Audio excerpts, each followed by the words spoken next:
ഇതിലേത് രേഖയാണ് 1987 മുമ്പാണോ 87 ശേഷമാണോ എന്ന് തെളിയിക്കുന്ന ഏത് രേഖയാ?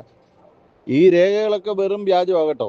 ഈ പറയുന്നത് പോലെ ഇതിലേതെങ്കിലും ഒരു രേഖ കൊടുത്താൽ വോട്ടർ പട്ടികയിൽ പേര് കിട്ടുമെന്ന് പറയുന്നത് വളരെ ആളുകളെ സമാധാനിപ്പിക്കാൻ വേണ്ടി മാത്രം പുറത്തിറങ്ങിയിട്ടുള്ള രേഖകളാണ്.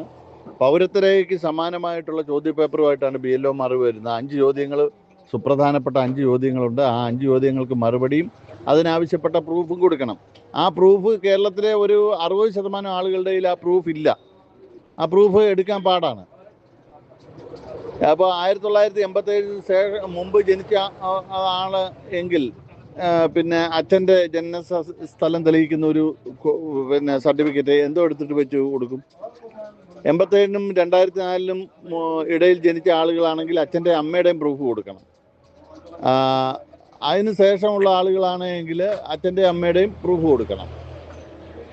ഇതെല്ലാം സെപ്പറേറ്റ് നമ്മൾ കൊടുത്തോണ്ടേയിരിക്കണം.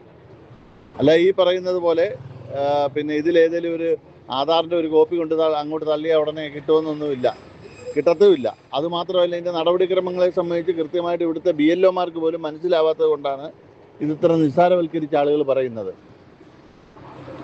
ഇനി ഈ രേഖകളൊക്കെ ഉണ്ട് എന്നിരിക്കട്ടെ, 1987 മുമ്പുള്ള നിങ്ങളുടെ രേഖ തന്നെയാണോ ഇപ്പോൾ 2004-ലുള്ളത്? 2004-ൽ നീ താമസിക്കുന്നത് നിങ്ങളുടെ അത്താടെയും അമ്മയുടെയും പരമ്പരാഗത സ്വത്തിനകത്താണോ? അല്ലല്ലോ.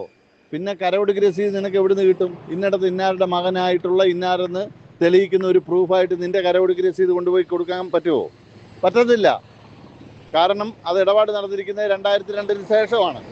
അതുകൊണ്ടാണ് അച്ഛൻ്റെ അമ്മയുടെ ജനന സ്ഥലവും ജനന തീയതിയും. ജനന തീയതിക്ക് എവിടുന്നേലും സർട്ടിഫിക്കറ്റ് ഉണ്ടാക്കാമെന്ന് പറയാം. ജനനസ്ഥലം തെളിയിക്കുന്ന സർട്ടിഫിക്കറ്റ് എവിടുന്ന് ഉണ്ടാക്കും?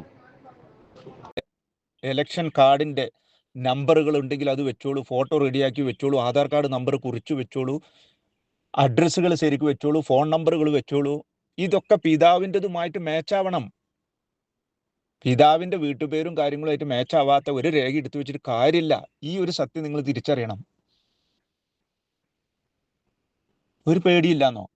അഡ്വക്കേറ്റ് ബീരാന് പാർലമെന്റ് MP ആണ്, രാജ്യസഭ MP. അദ്ദേഹമാണ് സുപ്രീം കോടതിയിലേക്ക് പോവുക, ഇത് അപകടമാണെന്ന് ഇന്ന് ലോകത്തോട് പറഞ്ഞത് വിളിച്ച്. എന്നിട്ടും പറയുന്നു നിങ്ങൾ ഒരു വിഷമവും ഇല്ല, ഒരു പേടിയില്ല എന്ന്. വെറുതെ ആളുകളെ ഇതാക്കരുത്.